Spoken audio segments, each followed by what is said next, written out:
I never thought I'd have to tell this story in front of a crowd. But there are moments when the truth is twisted, when your hard work risks being stolen, and you're forced to stand up. That's exactly what happened to me. Caroline Miller, 32 years old, a night shift nurse at a hospital in Denver, Colorado. They say, home is where the heart is. For me, a home wasn't just a place to live. It was a declaration to myself that every sacrifice, every ramen dinner, every grueling shift until dawn, every restless nap in my tiny rented apartment, it was all worth it. Sloan's Lake, the shimmering blue water in the heart of the city, was my dream since high school. I'd bike past that neighborhood, pausing to admire the glowing houses along the shore, telling myself, one day, Caroline, you'll have a place of your own. But to make that dream real, I had to keep it secret. My family, more accurately, my parents and my brother Lucas, wasn't the supportive kind. Lucas had always been the golden child, praised for mediocre grades, bailed out by our parents after failed business ventures. Me? I was always the independent daughter who could take care of herself, who didn't need help. It was a polite way of dismissing my efforts and overlooking my sacrifices. I knew if I revealed my plan to buy a house, Lucas would worm his way in, turning it into family property. And I didn't have the strength to let my one dream, built by my own hands, be taken away. 3 years, that's how long it took to reach my goal. I sold my old car and switched to the bus. I ate homemade sandwiches for lunch, skipped friend hangouts. My night shift nurse salary wasn't much, but I picked up extra shifts, even working holidays for overtime pay. There were times I was so exhausted I fell asleep on a bench outside the hospital, only to jolt awake at the thought of that house by the lake. The day I signed the purchase agreement, my hands shook so much I could barely hold the pen. The real estate lawyer smiled and congratulated me, but I wanted to sob like a child. The paper in front of me wasn't just a contract. It was proof of all the sleepless nights, the months I thought I'd collapse. I left the office, sat in my car, and clutched the shiny new key in my palm. It felt strangely heavy, as if it held my entire life within it. I didn't tell anyone, not even my parents. I wanted to savor that private triumph, that I'd done something no one thought I could. The house, with ivy-covered walls, gray shingles, and big windows facing the lake, was officially mine. I imagined my first night there, bringing a cheap bottle of wine, playing soft music, and dancing alone in the empty living room. But I never got the chance. That afternoon, as I drove through the neighborhood, I got a call from Mr. Brown, my elderly neighbor across from the new house. His voice was urgent. Caroline, something's off. I think there's someone in your house. I heard music, saw balloons by the window. You didn't rent it out, did you? I froze. I hadn't given anyone the key. My heart raced as I opened the security camera app I'd just installed. The footage made my breath catch. On the screen, my living room was lit up, filled with balloons. The dining table was laden with food and wine. Kids ran around, laughing on the freshly polished wood floor. A woman, Megan, Lucas's wife, stood raising a glass, beaming like she owned the place. And in the center was Lucas, my brother, in a suit raising his glass grandly. Here's to our family's new beginning. This house is proof of our success. Cheers and applause echoed. I sat motionless, the phone slipping into my lap. Every dream I'd nurtured shattered in an instant.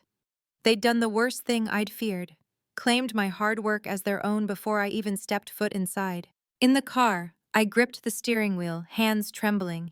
I wanted to rush over, scream in their faces, take it back right then. But another part of me was choked with pain, unable to speak. How could they be so cruel? How could my own brother, who grew up with me under the same roof, turn my only dream into his personal celebration? I bit my lip until it bled, eyes glued to the screen as if looking away would erase the evidence. The laughter, clinking glasses, kids shouting. It all echoed like 1,000 knives stabbing my chest. That night, in my old car parked a few blocks from the house, I broke down. Not for the material loss, I cried for the betrayal, for the years I endured hoping for freedom only to have it snuffed out by my own family. And in that anguish, I knew this was just the beginning. I'd have to fight, not just for the house, but to reclaim my right to live as a person who matters. I'm sharing this not to complain. I believe many of you have felt dismissed, your efforts erased, even betrayed by family. If you've been there, share your story, so I know I'm not alone. And if you haven't, cherish others' dreams, because behind them might be a lifetime of sacrifice. Have you ever felt your heart pound so hard it might burst from your chest? That's exactly what I felt that night, sitting in my car, watching my brother's family celebrate in my house on my phone screen.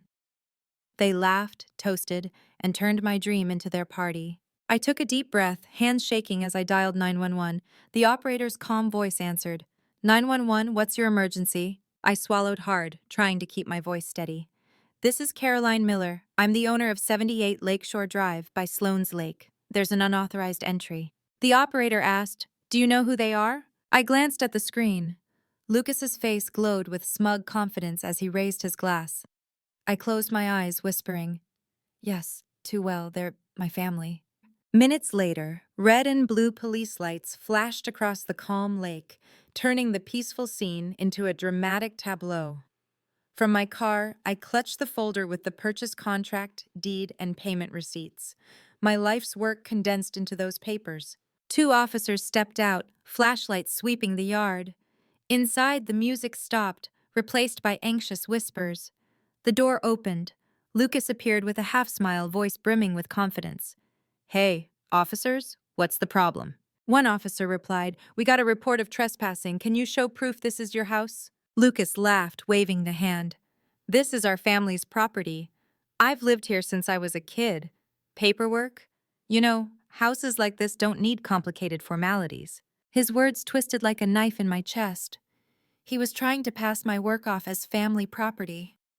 I knew if I didn't act now, everything could be distorted. I opened the car door and stepped out. The September night air was chilly, but my resolve burned hot. I marched to the porch, my footsteps echoing on the stone path. Lucas flinched when he saw me, his smile fading. I stopped before the officers, holding up my folder. This is my house, Caroline Miller's. I signed the contract and paid in full. Here's the deed, certified by the city of Denver. It's not his, it's not ours, it's mine. The air went still. An officer took the folder, flipping through pages. His flashlight illuminated the red seal, my shaky signature from signing day. He nodded. Looks legit. Caroline Miller is the owner. Lucas froze, gripping the doorframe. Megan, my sister-in-law, rushed out, voice shrill. She's lying. This is a family home. She's just trying to steal Lucas's spotlight. The other officer turned to Lucas. If you don't have proof of ownership, we need you and your family to leave immediately. For the first time, I saw panic flash in Lucas's eyes. He tried to salvage it. We're siblings, Caroline. How can you be so heartless? I looked him in the eye, each word cutting through the night. Because you never treated me like a sister, only a shadow to trample. The air thickened. Neighbors gathered, eyes fixed on the scene. I felt my spine straighten, my voice steady. This was the first time I didn't back down. An officer said firmly, Sir, ma'am, please vacate the property now, or we'll proceed with enforcement. After a tense pause, Lucas turned back inside, gesturing for his wife and kids to pack. The kids grumbled, Megan muttered curses, and Lucas stayed silent, his face darkening under the flashing lights. I stood on the curb, hands still trembling, but my heart oddly light. As they left with suitcases, Lucas's eyes met mine one last time. Gone was the arrogance, replaced by a mix of anger and helplessness. He said nothing. The police escorted them out, neighbors whispering. It felt like I'd walked through a storm. The officers returned my folder, one saying sternly, You did the right thing. If this happens again, call us immediately. I nodded, clutching the papers tightly. As the police cars pulled away, their lights fading around the bend, a quiet darkness settled. I stood still, eyes welling.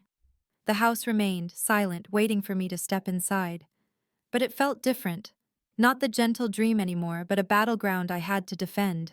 In the dark, my shoulders trembled, not from cold, but from a mix of emotions, pain, rage, and fierce pride. I'd stood up, refusing to let my dream be stolen in silence. I returned to my car, sank into the driver's seat, and took a deep breath. In the rearview mirror, my eyes stared back, tired but lit with resolve. I knew this was just the beginning. Lucas wouldn't let go easily. My family wouldn't stop. But tonight, I'd proven one thing. I had rights. I had a voice. And I'd never let anyone take that away again. That night, I understood the real fight was only starting. The house by Sloan's lake, instead of a peaceful haven, had become a boundary I had to fiercely protect. And Lucas, with that angry glare as he was ushered out, would surely return. If you find this story compelling, comment Y. If it's not dramatic enough, comment N. They say the sky clears after a storm. But for me, the next morning wasn't fresh sunlight, it was another fiercer storm. My phone buzzed relentlessly from 7 a.m. The caller ID made my heart sink. Mom. I hesitated, then answered. Caroline, her voice shrieked, so loud I pulled the phone away. What have you done? How could you call the police and kick your brother out in front of the neighbors? Do you know how humiliated Lucas is? I froze. Humiliated? Lucas was the one who broke in and threw a party, but I was the one blamed. I wanted to argue, but Dad's gruff voice cut in. Caroline, you're always too rigid. Lucas just wanted to keep the house for the family, and you turned a small thing into a circus. You've embarrassed us in front of the whole neighborhood. I gripped the phone, taking a deep breath to keep from crying. Mom, Dad, it's not a small thing. I spent years working for that house. Lucas trespassed. Why can't you see that? A brief silence, then Mom snapped, Enough! You've shamed us. Don't come home until you learn to think of family. The call ended abruptly, leaving a long beep like a blade in my heart. I sat stunned on my bed, my small apartment suddenly feeling colder and more confining than ever. Before I could process, a text from Megan, my sister-in-law, came through, sharp as a knife. You made the kids cry all night. Do you know how they felt being chased out by police? You'll pay for humiliating our family. Another, longer message followed, like an indictment. You're selfish, greedy. Lucas has carried this family for years, while you only care about yourself. We'll show everyone who you really are. My hands shook as I set the phone down, but that was just the start. By noon, social media was flooded with Lucas's posts. Family home stolen. My greedy sister called the cops to kick her own brother out. His photos, kids crying, Megan holding them, red and blue lights flashing on the lake, painted me as the family traitor to anyone who saw them. Within hours, relatives from other states started texting. Some called me ungrateful, others pitied Lucas. Not one asked for my side, not one wanted my explanation. I sat in my apartment, the phone screen lighting up with notifications and accusations. It felt like the world was turning against me. I whispered to myself, was I too harsh? Should I have compromised? The thought cut like a dull blade. But then I remembered the camera footage. Lucas in my living room raising a glass, proclaiming, Our family's new beginning. No, I wasn't too harsh. I was simply protecting what was mine. I took a deep breath, steadying myself. Instead of getting swept up in the storm of public opinion, I opened my laptop and accessed the security footage. Every clip played. Lucas's grand speech, Megan's smug smile, kids knocking over a vase. I saved them to a hard drive, labeling each file by date and time. Next, I gathered all the house documents, mortgage contract, payment receipts, deed of ownership. I tucked them into a green folder, labeling it Truth. The next day, I went to the police station and met the officer from that night. I laid out the situation, submitting the videos and documents. My voice was low but firm. I want to file for a restraining order against my brother to prevent him from approaching my house or harassing me in any way. The officer looked at me for a long moment, his eyes a mix of surprise and respect. You're doing the right thing. Don't let emotions override the law. As I signed the form, my hand trembled, not from fear, but from stepping out of the victim's shadow. I was becoming someone who stood up, who protected herself. That evening, I returned to my apartment, opened the window, and looked out at the city. Streetlights gleamed on the high rises. I knew Lucas wouldn't stop. He'd find other ways, social media, our parents' support. But now, I wasn't alone.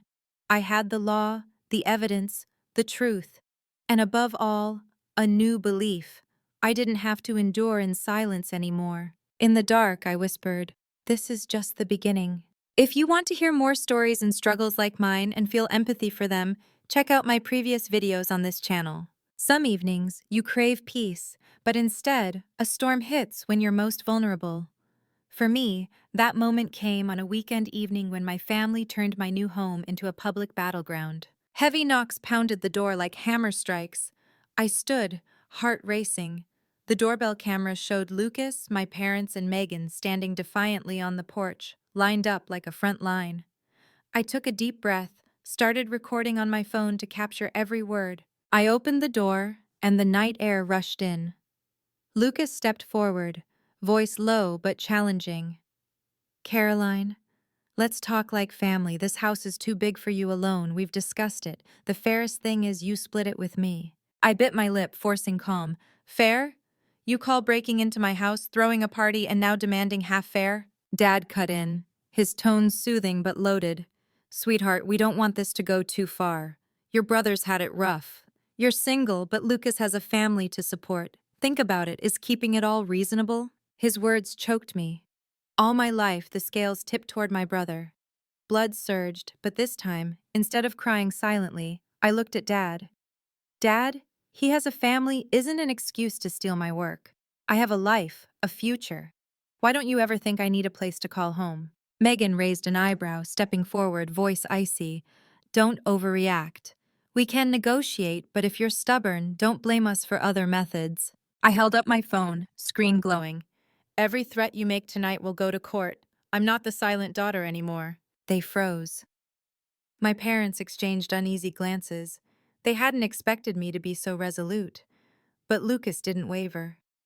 He clenched his fists, face reddening, eyes blazing. "You really want to make your brother the villain in court, Caroline? You want people laughing at our family?" His voice boomed, drawing neighbors to their porches. Their eyes fixed on us, curious and uneasy. My cheeks burned, but my heart grew firmer. I knew giving in now would mean losing everything I'd built. "No, Lucas," I said, my voice calm to my own surprise. "I just want to live by the truth. And the truth is, this house is mine." Silence hung heavy, as if time stopped. Dad shook his head, voice low. "Let's go." Lucas yanked his hand from Mom's, shooting me a final glare before turning away. Megan dragged the kids, fuming. My parents trailed slowly, weary.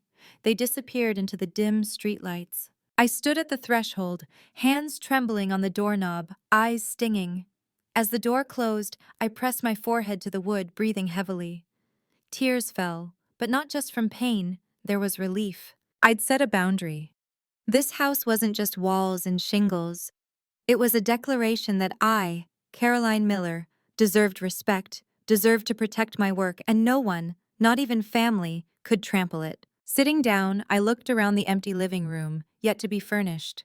In my eyes, it shone brighter than any palace, because it held my dignity. Some enemies you face in the world, others share your last name. For me, Lucas was the latter. After being forced out that night, he didn't stop. He kept spreading stories, rallying sympathy from relatives, painting me as the traitor daughter. But the law wasn't on his side. The restraining order held. The court dismissed his claims. Each loss chipped away at his credibility. Friends distanced themselves, colleagues avoided him. I thought it would die down. But in reality, it was the prelude to another tragedy. That winter was unusually cold. Snow blanketed the roads around Sloan's Lake. Late one night, a call from an unknown number woke me. It was Mom, voice trembling, panicked. "Caroline, you have to come to St. Mary's Hospital. Lucas, he's been in an accident. His car skidded on ice, hit a pole. He's in the ER." I froze, nearly dropping the phone.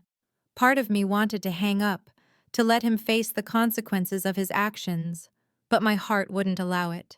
I grabbed my coat, rushed into the snowy night, and sped to the hospital. In the waiting room, the scene choked me. Mom sobbed in Dad's arms. Megan clutched her kids, face pale. The doctor had just left, handing over a surgical cost estimate, far beyond their means. Megan looked up, eyes meeting mine, shocked and desperate. She stammered, We can't afford it. They say without payment, the surgery can't happen." Dad looked at me helpless, his shoulders trembling. "Caroline, I know you're angry, but please, save your brother." I stood still, my heart squeezed. Memories flashed. Lucas gloating in my house, slandering me online, yelling I was a traitor. The wounds were raw, but before me now, he wasn't the arrogant man, just a life hanging by a thread. I walked to the cashier, pulled out my credit card, signed the guarantee, and paid the costs. The clerk confirmed, "You're responsible for the full surgical cost?" I nodded, voice hoarse. "Yes, I'll take care of it." The surgery lasted hours. I sat on a hard chair, hands clasped, thoughts chaotic. I didn't know if I was doing this for family, compassion, or some invisible duty. I only knew that if I let him die in front of me, I'd never forgive myself. At dawn, the OR doors opened. The doctor removed his mask, face stern but kind. Surgery was successful. He's stable, just needs recovery monitoring. Megan burst into tears, hugging her kids. Mom collapsed into Dad's shoulder, tears streaming. I sat quietly, taking a deep breath, as if a weight had lifted from my chest. Days later, Lucas woke. I was the first to enter the ICU. He lay there, face bandaged, eyes foggy from painkillers. Seeing me, his eyes widened, stunned. "Caroline, what are you doing here?" I stepped closer, hand on the bed rail, voice soft but firm. "I signed the guarantee and paid for your surgery. Without it, you might not be here talking." Lucas went silent, eyes reddening. Then something I'd never seen happened. He cried. Tears rolled down his bandaged face, trembling. "You're stronger than I thought. Your forgiveness makes me feel so small." His words stunned me. In that moment, I didn't see the man who invaded my home, but a fragile brother, shedding his pride for the first time. I sat by his bed, gently squeezing his hand. All these years, I only wanted one thing: respect for my work. I never wanted war, but I won't give up my dignity. He nodded, eyes wet. In the sterile hospital room, amid antiseptic smells, we didn't argue or blame for the first time, just silence, but a silence holding hope. In the following days, I kept visiting, watching Lucas struggle to walk. Something in my heart softened. I didn't forget what he'd done, but I didn't want to hold on to hatred forever. Megan's barbs lessened, replaced by grateful, awkward glances. My parents stopped blaming me, staying quiet, perhaps realizing the boundary was clear. I understood. Forgiveness isn't forgetting or excusing wrongs. It's choosing not to let hatred cage you. And I chose that. People think winning a family fight means making the other side yield. But I learned the real victory isn't about right or wrong. It's finding peace to live true to yourself. That spring, I truly found that victory in my house by Sloan's Lake. After the accident, Lucas changed. Not overnight, but I saw small signs. No more dramatic social media posts. No more smug challenges at my door. Instead, he quietly took odd jobs, then landed a steady role at a local transport company. I heard this not from him, but from Megan, who called one afternoon, voice hesitant. "Caroline, thank you. Without you, Lucas wouldn't have had a chance. The kids are grateful too. Can they visit your house? Just an afternoon?" I paused. This house, which I'd fought to protect, was now being requested by the woman who once claimed it as family property. I hesitated but smiled. "Sure, but only if everyone respects my boundaries. This is still my home." That day, Megan brought the kids. They ran on the lakeside grass, their laughter echoing. I watched, my heart lighter than expected. Lucas didn't come, but that evening I got a short text from him. "Thank you. I'll never forget what you did." My parents grew quieter. No more calls to scold, no more talk of splitting the house. Maybe they saw my firmness wasn't rebellion, but mature strength. Sometimes Mom sent short texts. "You working today?" or eat well, okay? I'm not sure if it was remorse or just maternal habit returning, but I chose to accept them without judgment. Neighbors looked at me differently. Mr. Brown, who first alerted me, stopped by my gate, smiling kindly. "You did right, Caroline. Few have the guts to set boundaries with family." His words didn't make me proud. They reminded me that my boundaries weren't just for the house, but for my self-respect. I still remember the first afternoon after the storm, sitting on my porch, watching the sunset reflect on Sloan's lake. Golden light rippled across the water, each wave sparkling like gold. I held my tea, breathing deeply, warmth spreading through me. I thought of those nights trembling in my car, Mom's scolding calls, Megan's threatening texts, accusations from distant relatives. They were now just scratches on a mirror, unerasable but unable to stop me from seeing myself. Lucas is different now, quieter, less boastful. When we occasionally meet, his eyes hold no arrogance, just caution and respect. I'm not sure our sibling bond can return to what it was, but I know one thing. He understands boundaries are non-negotiable. I set my tea down, whispering. I reclaimed not just a home, but peace in my heart. If you're hearing this, remember, forgiveness isn't weakness. It's being strong enough to not let hatred steer your life. I didn't forgive to make Lucas's life easier. I forgave to free myself. And the house by Sloan's lake, after all the storms, became what I always longed for. A peaceful haven, where each sunset reminds me that true worth isn't what others assign, but how steadfastly you protect your dignity. This story isn't just about reclaiming a house, it's about reclaiming myself. I learned family can hurt you, shake your faith, but those wounds offer a chance to find your true strength. I trembled, doubted, wanted to give up, but ultimately understood. Dignity and peace are gifts only you can give yourself. The house by Sloan's lake isn't just shelter. It's proof that forgiveness isn't weakness, but the strongest choice. By forgiving, I didn't erase the past. I opened a future where my heart isn't chained by hatred. If this story touched your heart, leave a comment, share your thoughts, and don't forget to follow for more stories to come.